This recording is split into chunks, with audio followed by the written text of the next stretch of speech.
আসসালামু আলাইকুম রহমতুল্লাহি তাআলা বারাকাতুহু। সম্মানীয় দর্শক মণ্ডলী, আপনারা সকলে অবগত আছেন যেটা মাহে রমজানুল মুবারক মাস চলছে। তো মাহে রমজানুল মুবারকায় প্রত্যেকটি মসজিদে ইতিকাফ থাকা হয়।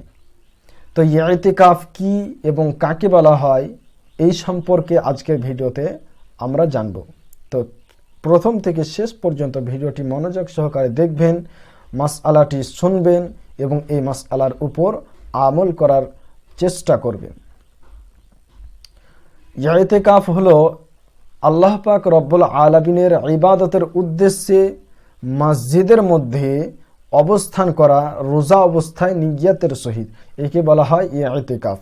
হাদিস পাকের মধ্যে ইতিকাফের অনেক অনেক ফজিলত ও বরকত আছে। ইতিকাফ রমজানুল মুবারকার শেষ 10 দিন ইতিকাফ করা হলো সুন্নাতে মুআক্কাদা আলাল কিফায়া।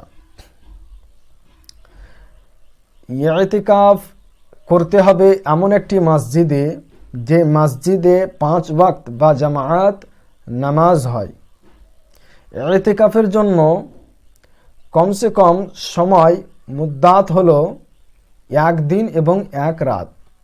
1 দিন এবং 1 রাত্রের পূর্বে যদি কোনো ব্যক্তি মসজিদ থেকে বের হয়ে যায় তবে তাকে ইতিকাফ ভেঙে যাবে এবং তাকে পুনরায় সে ইতিকাফের কাজা করতে হবে। আম্মা জান আয়েশা সিদ্দিকা রাদিয়াল্লাহু তাআলা আনহা তিনি হাদিস পাকের মধ্যে বর্ণনা করেন যে আল্লাহ রাসূল সাল্লাল্লাহু আলাইহি সাল্লাম মক্কা থেকে মদিনা যখন হিজরত করলেন, হিজরত করার পরে মদিনাতে আসার পর থেকে নিয়ে তিনার ইন্তিকালের পূর্ববর্তী পর্যন্ত তিনি রমজানের শেষ 10 দিন মসজিদের মধ্যে অবস্থান করতেন, ইতিকাফ করতেন এবং তিনি এটি পাবন্দি সহকারে পালন করেছেন। আল্লাহ রাসূল সাল্লাল্লাহু আলাইহি সাল্লাম ইতিকাফ করেছেন, কিন্তু ইতিকাফের জন্য তিনি তাকিদ দেননি। সেই কারণে ইতিকাফ আপনার সুন্নাত আলাল মুআক্কাদা, সুন্নাতে মুআক্কাদা আলাল কিফায়া।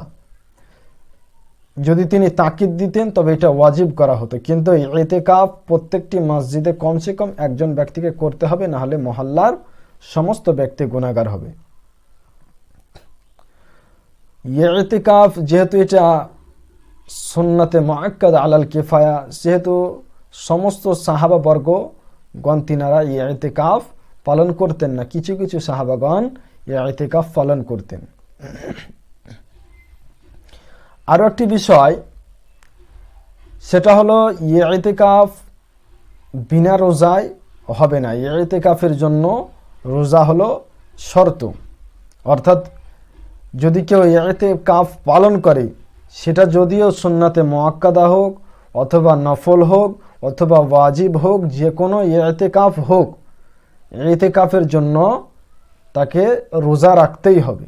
রোজা রাখা হলো শর্ত।